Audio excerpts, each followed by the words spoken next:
참된 자유의 삶은 두려움에서 자유한 삶입니다.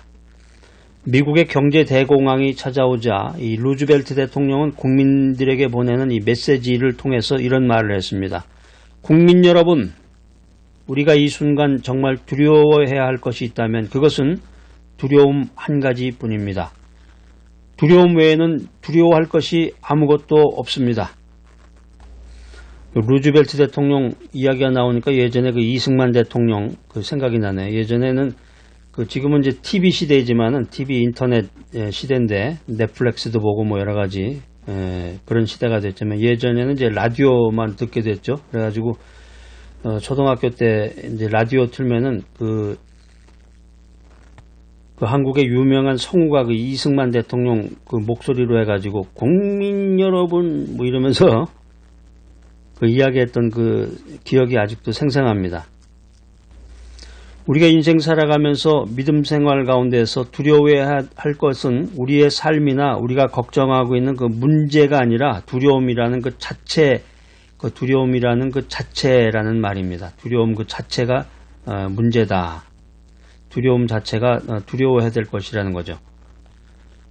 왜냐하면 한번 인생에서 한번 두려움의 늪에 빠져버리면은 이 두려움은 우리의 지성을 마비시키고 우리의 감성을 마비시키고 우리의 의지, 우리의 판단력을 마비시켜 버리기 때문입니다. 만일 우리가 두려워하게 되면 아무것도 할 수 없는 자리에 서게 되고 맙니다. 그렇기 때문에 이 두려움이라고 하는 것이 엄청나게 무서운 거죠. 두려움이 무섭다. 그러니까 이 현대사회 속에서 인간의 마음속에 있는 이 두려움의 심리를 이용해서 발달한 산업이 뭐냐면은 그게 바로 보험업이에요. 보험. 여러분 보험 많이 들어놓으셨나요?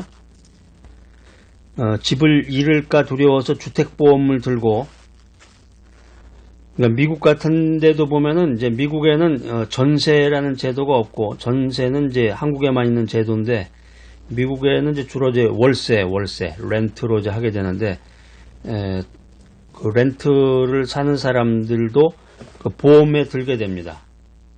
또 집에 불이 날까봐, 화재가 날까봐 화재보험에 들게 되고, 그 다음에 제일 중요한 게 이제 건강이죠. 건강을 잃어버릴까 두려워서 뭐 생명보험인데, 이건 뭐 굉장히 많죠, 종류가. 여러분들도 아마 그 보험에 몇 가지 들어놓으신 게 있을 것 같은데, 공장에서 일하다가 다치면 어쩔까 싶어서 산재보험 같은 것도 들고, 이게 뭐냐면 이제 이 모든 게 이제 두려움 때문에 생긴 거죠. 두려움.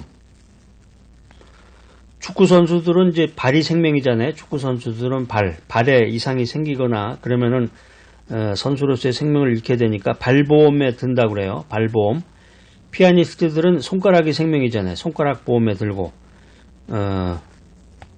우리가 인생길을 걸어가면서 결코 피할 수 없는 손님이 바로 이 두려움입니다. 시편 23편 4절에 보면 시편 기자는 이런 고백을 합니다. 내가 사망의 음침한 골짜기로 다닐지라도. 자, 우리가 인생 살다 보면 이 사망의 음침한 골짜기를 지날 때가 많이 있죠. 사망의 음침한 골짜기. 이게 예전에 아주 오래전에 시골 같은 데 가보면은 지금은 이제 전기불이 이제 요소에서 다 들어오는데 수도도 있고 뭐 전기도 있고 다 그런데 예전에는 서울에서 조금만 벗어나가지고 경기도 쪽만 나가도 전기가 안 들어왔어요.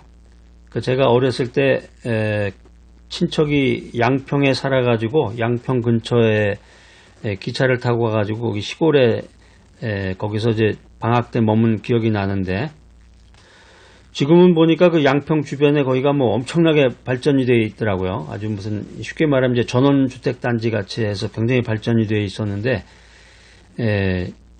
예전에는 아주 정말 전기도 안 들어오고 그다음에 수돗물도 안 들어오는 그런 지역들이 아주 굉장히 많았습니다. 그래가지고 밤만 되면은 깜깜한 거예요. 정말 칠흑같이 어두운 밤이라는 그 표현이 딱 맞는데, 그러니까 이제 달이 떠 있을 때는 이제 그 달빛에 의존을 하는데, 달도 구름에 가려 있거나 달빛이 환하지 않을 때는 정말 깜깜하더라고요. 아무것도 안 보여. 이 사망의 음침한 골짜기라는 것이 연상이 되는 그런 시골길이었습니다. 여기 이제 내가 사망의 음침한 골짜기로 다닐지라도, 여기 음침한 이런 단어는 사실은 그림자라는 말로 번역하는 게 더 좋을 것 같습니다. 인생길을 우리가 걷다 보면은 그림자 있는 골짜기, 다시 말해서 죽음을 예고하는 그림자를 보게 될 때가 있습니다. 병에 걸리거나 사고를 당했을 때, 어느 날 문득 거울에 비친 자신의 늙은 모습을 보았을 때 우리는 죽음의 그림자를 보게 되고 두려움을 느끼게 됩니다. 왜 두려워하십니까? 자, 그런데 우리가 이 두려움의 상황에서 이 시편 기자는 이렇게 고백을 합니다. 내가 사망의 음침한 골짜기로 다닐지라도 해를 두려워하지 않는다. 자, 이 시편 기자가 이렇게 두려워하지 않을 수 있었던 시크릿이 뭘까? 비밀이 무언가? 비결이 무엇인가? 왜 그는 두려워하지 않았을까? 성경에 나와 있는 말씀처럼 주께서 그와 함께 하셨기 때문입니다. 시편 23편 1절에 보면 여호와는 나의 목자시니, 여기서 이제 하나님의 이미지를 목자로 보여주는데, 하나님은 나의 목자만 되시는 게 아니라 내가 인생길을 걸어갈 때 나와 동행하는 동행자가 되어주신다는 거죠. 목자 겸 동행자. 오늘 여기 아주 중요한 말씀 나오네요. 나와 동행하는 동행자가 되어주신다, 하나님께서. 그래서 사망의 음침한 골짜기로 같이 걸어가 주신다, 하나님께서. 내가 사망의 음침한 골짜기로 가면서 그냥 무서워가지고 그냥 두려움 가운데 떠는 것이 아니라 사망의 음침한 골짜기로 같이 걸어가 주시고 주의 지팡이와 막대기로 함께 하시며 보호해 주신다. 이게 성경 말씀입니다. 여기 성경에 나와 있는 이 지팡이라고 하는 것은 방향 제시용으로 사용하는 것이고, 이 막대기라고 하는 것은 야생동물이 양을 공격할 때 그것을 쫓아내는 용도로 쓰였던 것입니다.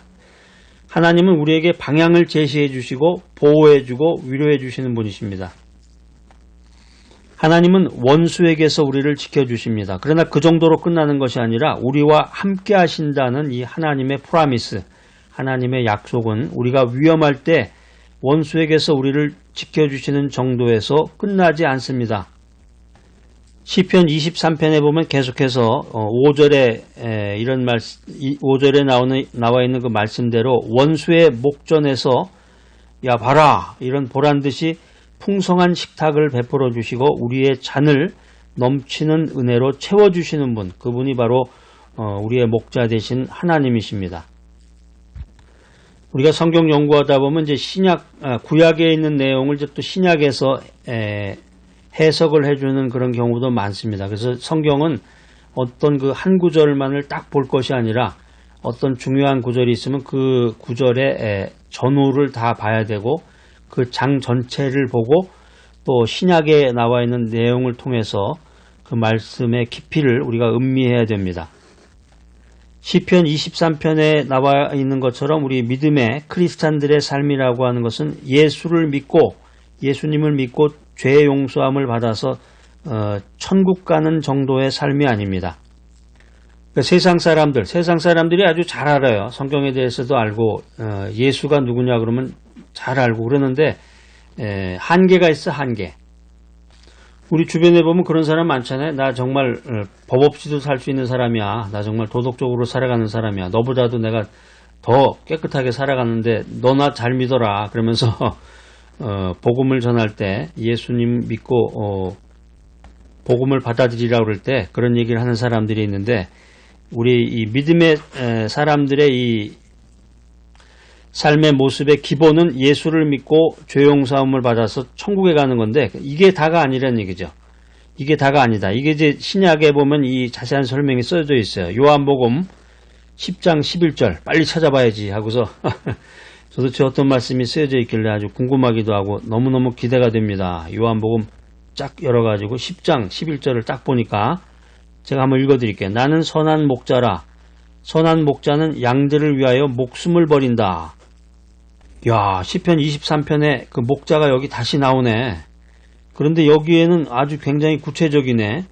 나는 선한 목자라. 선한 목자는 양들을 위해서 목숨을 버린다. 야, 지금 말씀드린 그 성경 구절의 전 구절이 몇 절입니까? 지금 요한복음 10장 11절인데 전 구절이면 요한복음 10장 10절이죠. 요한복음 10장 10절에도 아주 엄청난 말이 써져 있어요. 내가 온 것은 양으로 생명을 얻게 하고 더 풍성히 얻게 하려는 것이라.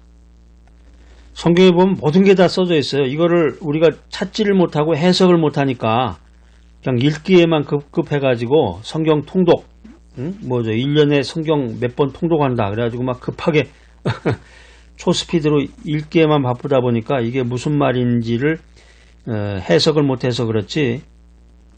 오늘 여기 요한복음 10장 10절, 11절에 보니까 다 써져 있네요. 그러니까 그분의 양은 나 자신, 양이 나라고 그랬잖아요, 아까.